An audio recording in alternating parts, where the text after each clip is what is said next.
কিছুই বুঝতে পারছি না। মহারাজ, এরকম হলে এবারে কিভাবে পুজো হবে? শিবরাত্রির পুজোয় তো অনেক খরচ। এত লোকজন আসেন, তাদের জন্য ভোগের প্রসাদের ব্যবস্থা করা তো মুখের কথা নয়। এবার তোমাদের সবাইকে দায়িত্ব নিতে হবে। আমরা সবাই? কি দায়িত্ব মহারাজ? আমি গতকাল তোমাদের রানীমার সাথে এই ব্যাপারে কথা বলেছি। রানীমা কি বললেন মহারাজ?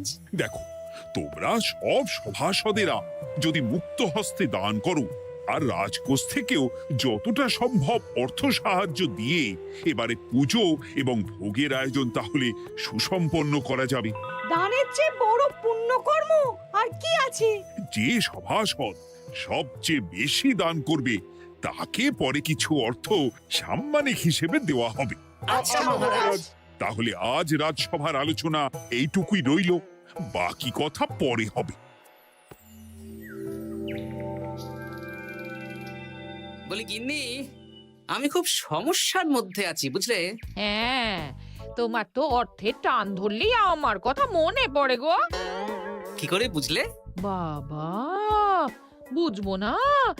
এতদিন ধরে তোমার সাথে সংসার করছি, তাও বুঝবো না? আমি কি আজকাল আর তোমার কাছে চাই বলো? আমার মা আমার নাম রেখেছিল পার্বতী, আর বলেছিল দেখিস তুই ভগবান শিবের মতন বর পাবি। তোমাকে পেয়েছি, কিন্তু সাথে পেয়েছি অভাব। হ্যাঁ, সে যতই অভাব হোক, মন্ত্রী মশাইয়ের মতো স্বভাব তো নষ্ট করিনি গিন্নি। সেই জন্যেই তো তোমার সংসারে পড়ে আছি গো, নইলে কবে এই চাল চুলোহীন সংসার ছেড়ে চলে যেতুম। হ্যাঁ, বলছি শোনো না, এই কিছু মোহরের খুব দরকার। এবার মন্দিরে শিবরাত্রির পুজো হবে, কিন্তু মহারাজ তেমন খরচ করতে পারবেন না। তাই কি? তাই আমাদের সব সভাসদদের বলেছেন দান করবার জন্য। এই দেখো, আমার যা গয়নাগাটি ছিল সবই তো বন্ধক রাখা আছে, নইলে বলতাম। আরে বাবা, সে তো জানি, কিন্তু আর কোনো উপায় নেই। কি বলি বলো তো? দেখি কি করা যায়। আরে বাবা রে বাবা, এত চিন্তা ভাবনা না করে বাবা মহাদেবের ওপর ভরসা রাখো গো, উনি কোনো একটা পথ দেখাবেন। দেখো, দেখা যাক গিন্নি, উনি এখন আমার আশা ভরসা।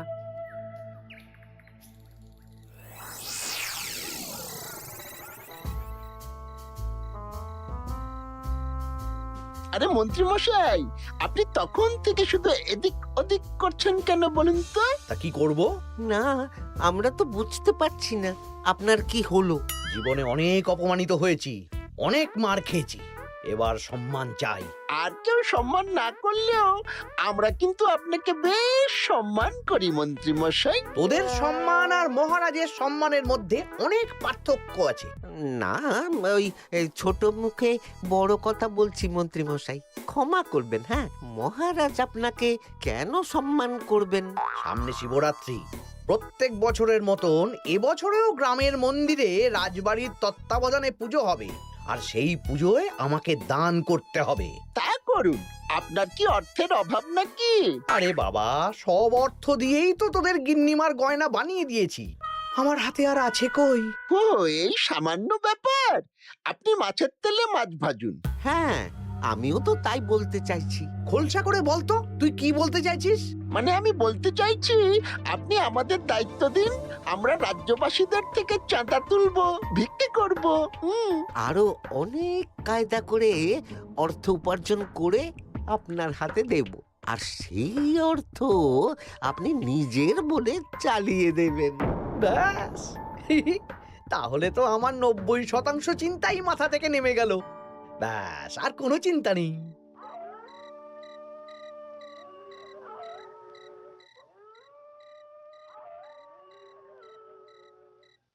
কি গো, এত রাত হয়ে গেল, এখনো ঘুমোচ্ছ না কেন বলো তো? হ্যাঁ, খুব চিন্তা হচ্ছে গো গিন্নি, এখনো বুঝে উঠতে পারিনি যে কি করে দান করব। শুধু অর্থদানই কি দান নাকি গো? শিব ঠাকুর তো আমাদের প্রত্যেকের মধ্যেই রয়েছেন গো। হ্যাঁ, তা তো তিনি আছেন। তুমি বরং ভক্তদের সহযোগিতা করো, পুজোর দিন ভক্তরা দূর থেকে যাতে মন্দিরে আসতে পারে সেই ব্যবস্থা করো, মন্দির প্রাঙ্গণ পরিষ্কার পরিচ্ছন্ন রাখো। হ্যাঁ, ঠিক বলেছো গিন্নি, এটা তুমি ঠিক বলেছো।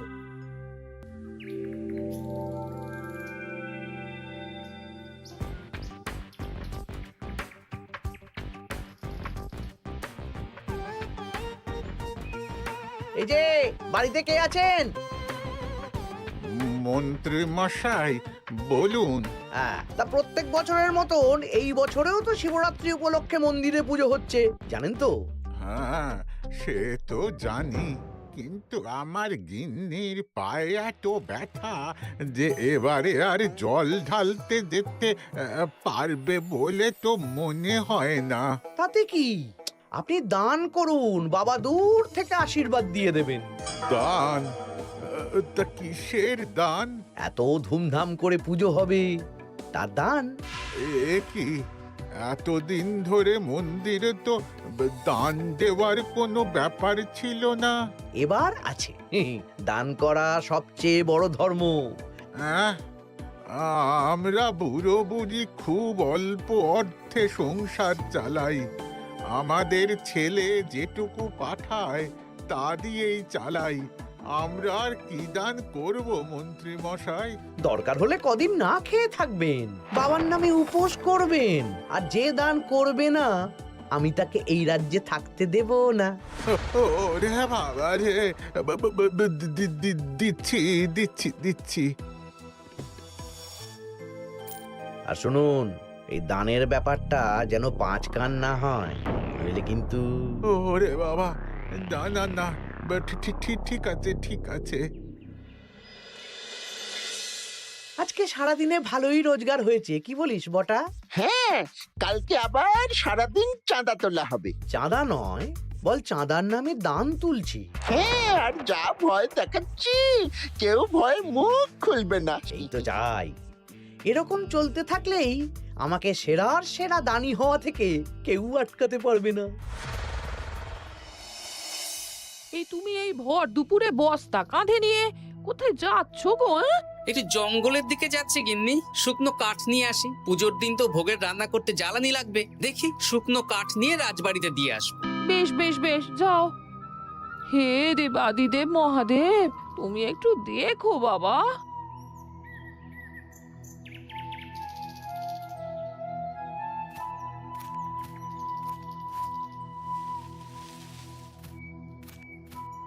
আরে আরে, নগেন খুঁড়ো না, এই সময় কাঠ কুড়োচ্ছ কেন?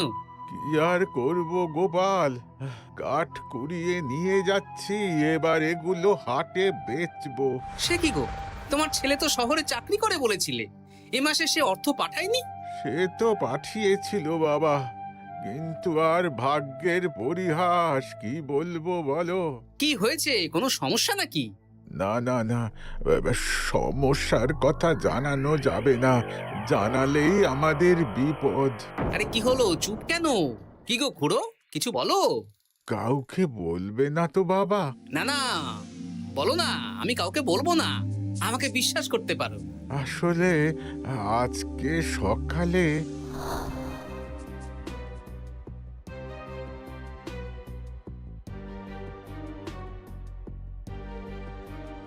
হ্যাঁ, মন্ত্রী মশাই? হ্যাঁ, শুধু আমাদের বাড়ি থেকে না, গ্রামের সব বাড়ি থেকে তুলেছে। ঠিক আছে খুড়ো, তুমি নিশ্চিন্তে থাকো। আর আমার চিন্তার শেষ নেই। আমার গিন্নির কদিন ধরে এত পায়ে ব্যথা যে এবারে অতটা হেঁটে মন্দিরে বাবার মাথায় দুধ ঢালতে যেতে পারবে না। ঠিক আছে, তুমি একদম চিন্তা করো না, আমি দেখছি কি করা যায়।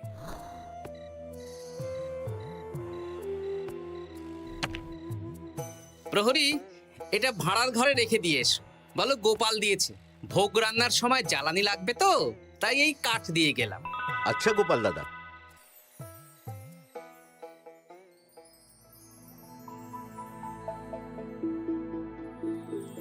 তারপর সবাই কিছু অর্থের যোগান করতে পারলে মহারাজ, আমি 5 মোহর অর্থ সাহায্য করতে চাই। আমিও 5 মোহর মহারাজ। বেশ। গোপাল? মহারাজ, এখন আমার হাত একদম খালি, তাই আমি অন্যভাবে সহযোগিতা করার চেষ্টা করছি। কিরকম? এই তো গতকাল আমি 1 বস্তা কাঠ দিয়ে গিয়েছি, আজকে আরো দেব। তারপর আগামীকাল মন্দির চত্বর পরিষ্কার করব, আগাছা পরিষ্কার করব, পুজোর দিন ভিড় সামলাবো, যারা দূর থেকে আসবে তাদের একটা গরুর গাড়ি করে নিয়ে আসবো। আচ্ছা, বেশ বেশ, কর। মন্ত্রী? মহারাজ, এই নিন। এতে 200 মোহর আছে, আমি আরো দান করব। আপনি কোনো চিন্তা করবেন না মহারাজ। বাহ বাহ বাহ বাহ বাহ, এ তো বিশাল ব্যাপার। আমি জীবনে অনেক পাপ করেছি, তাই এখন দান করে একটু যদি পুণ্য লাভ হয় সেটাই আশা। বেশ বেশ পণ্ডিত, তুমি আর রাজবৈদ্য তাহলে পুজোর দশকর্মা দ্রব্যাদি কেনাকাটা শুরু করো। এখন ধারে নিয়ে আসবে, পুজোর পরে সব শোধ করে দেওয়া হবে। আচ্ছা মহারাজ, ঠিক আছে। তাহলে আজকে আমি আর পণ্ডিত মশাই দুজনে বাজারের দিকে যাব আর সব দশকর্মার দ্রব্যাদি কিনে নিয়ে আসবো। হ্যাঁ হ্যাঁ, তাই কর।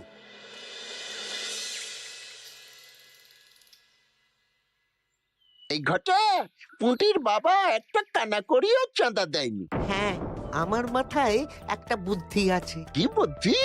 দেখ, ওদের বাড়ির বাইরে একটা শাড়ি ঝুলছে। শাড়িটা দেখে খুব একটা ওই পুরানো মনে হচ্ছে না।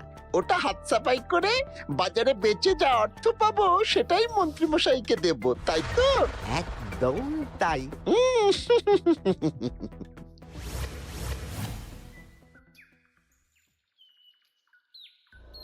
হাই পুটি, দেখ তোদের বাড়ি থেকে বটা ঘটা কাকা শাড়ি চুরি করছে।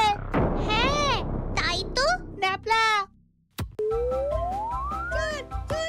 ওরে বাবা রে, মরে গেলাম রে, ওরে মরে গেলাম। পালাও পালাও পালাও, ওরে বাবা। এই কি হয়েছে রে? চিৎকার করছিস কেন? আর বটা ওভাবে পালালো কেন? এই বটা ঘটা কাকা ওই পুটির মায়ের শাড়ি চুরি করে পালাচ্ছিল, আমরা ধরে ফেলেছি। সাব্বাস, এই তো চাই। তার মানে মন্ত্রী মশাই এখন দান করার জন্য চুরিও করাচ্ছে। বাহ! কি ভাবছো গোপাল দাদা? না, কিছু না। আচ্ছা পুটির বাবা, তোমাদের বাড়ি মন্ত্রী মশাই চাঁদা তুলতে আসেননি? এসেছিলেন তো, কিন্তু আমি বলে দিয়েছি আমি পারবো না। নিজেদের বীজ ধান কেনার অর্থ নেই, চাঁদা দেবো কি করে? আচ্ছা, এই ব্যাপার, এবার বুঝতে পেরেছি। অনেক ভয় দেখালেন, চমকালেন, কিন্তু কিচ্ছু দিইনি। তাই বটা ঘটা চুরি করতে এসেছিল। বুঝেছি। বেশ, এই সাবধানে থেকো। কিভাবে যে সংসার চালাবো? শোনো পুটির বাবা, তুমি এক কাজ করো। বলো। জঙ্গলে অনেক ধুত্র গাছ, আকন্দ গাছ আছে। তুমি পুজোর দিন সকাল থেকে মন্দিরের কাছে একটা ফুল মালা বেলপাতার দোকান দাও। এটা ভালো বুদ্ধি দিয়েছো। আমি তো এখন মন্দির প্রাঙ্গণ সাফ সাফাই করতে যাচ্ছি।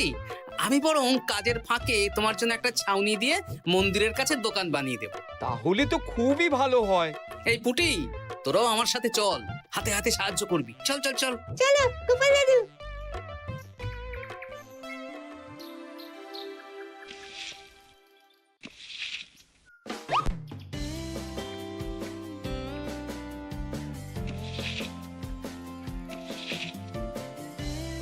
দাদু, এই জায়গাটা গর্ত আছে, তাই মাটি নিয়ে এলাম।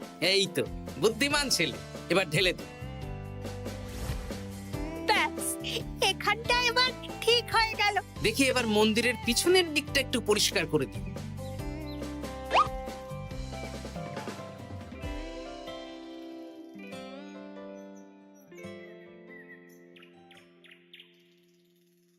জয় মহাদেব।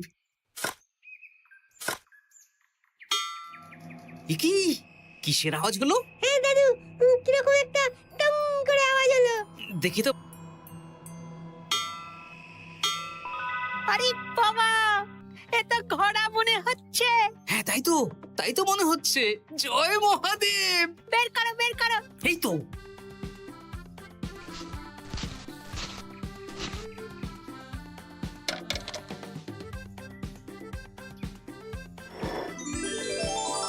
ও দাদু, এ তো সোনার মোহর। জয় মহাদেব, তুমি সত্যি আছো প্রভু, তুমি সত্যি আছো। একই দাদু, তুমি কাঁদছো কেন? সবই মহাদেবের কৃপা। মহারাজ বলেছিলেন দান করতে, মহাদেব নিজেই নিজের পুজোর ব্যবস্থা করে নিলেন রে। হ্যাঁ, তাই তো দেখছি দাদু। তবে শোন, এই কথাটা কাউকে বলিস না। আচ্ছা গোপাল দাদু, আমরা কাউকে বলবো না। হ্যাঁ।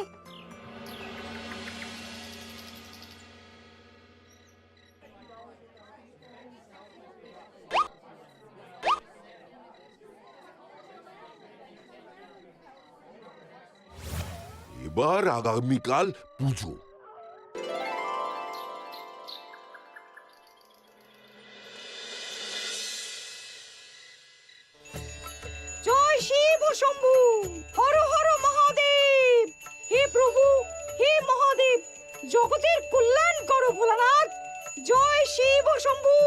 জয় জয় শিব শম্ভু, জয় শিব শম্ভু। বাবা দেখো বাবা, বাহ বাহ বাহ বাহ, এই তো সব ভালোই হচ্ছে। ভালো তো হবেই মহারাজ। আমি যা দান করেছি, পুজো পাঠ এবারে ধুমধাম করে হবে। দান করে অত অহংকার করতে নেই মন্ত্রী। এক হাতে দান করলে আরেক হাতকে জানাতে নেই, বুঝলে? বুঝেছি মহারাজ।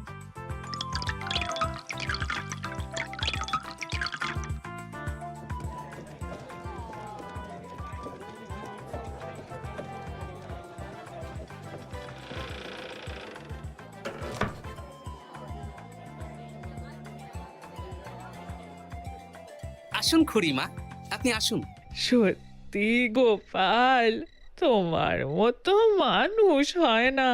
আমার পায়ে বড় ব্যথা, ভেবেছিলাম এই বছর হয়তো মন্দিরে আসতেই পারবো না। আহা, আমি তো আপনার ছেলের মতন। আর কাল আবার আসতে হবে, বড় মাঠে ভোগের আয়োজন আছে, গাড়ি পাঠিয়ে দেব, কেমন? বেঁচে থাকো বাবা, বেঁচে থাকো। দেখো দেখো গোপালকে দেখো, ও হয়তো অর্থ সাহায্য করেনি, কিন্তু অন্যভাবে কত সাহায্য করছে। এই মন্দির প্রাঙ্গণ থেকে সব আগাছা পরিষ্কার করেছে। মহারাজ, আপনার সাথে কিছু কথা আছে। কি কথা? এখানে বলা যাবে না, যা বলবো আড়ালে। আচ্ছা চল।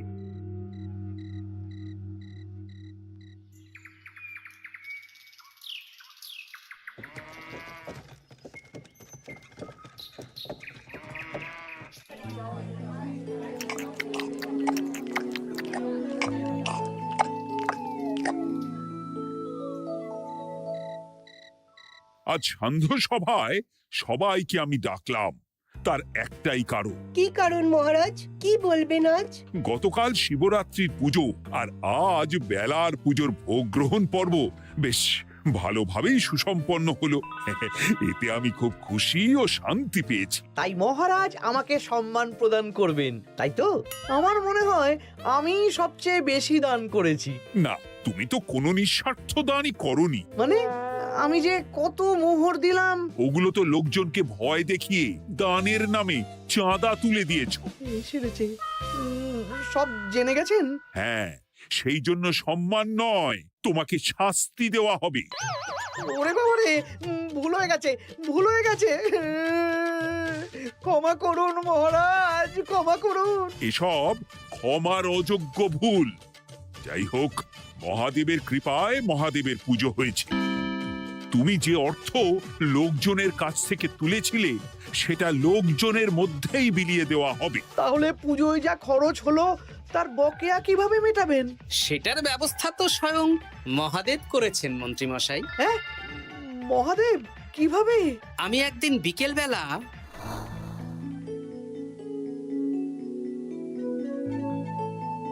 ওরে বাবা, এক ঘোড়া সোনার মোহর! হ্যাঁ, এক ঘোড়া সব মহারাজকে দিয়ে দিয়েছি। আর এই দান সংক্রান্ত যে অর্থ সাম্মানিকের কথা বলেছিলাম তা পাবে গোপাল। ধন্যবাদ মহারাজ। তবে মন্ত্রী মশাই যে অর্থ লোকজনের কাছ থেকে বলপূর্বক তুলেছেন সেটা দিয়ে গরিব চাষি ভাইদের বীজ কেনার অর্থ দান করা হবে। আর মহাদেবের কৃপায় যে এক খড়া মোহর পাওয়া গেছে তা দিয়ে বকেয়া মেটানো হবে। সাবাস গোপাল, সাবাস। এই না হলে আমার গোপাল। সাধু সাধু! আর মন্ত্রী মশাইকে কি করা হবে? ওকে কাল শাস্তি দেওয়া হবে।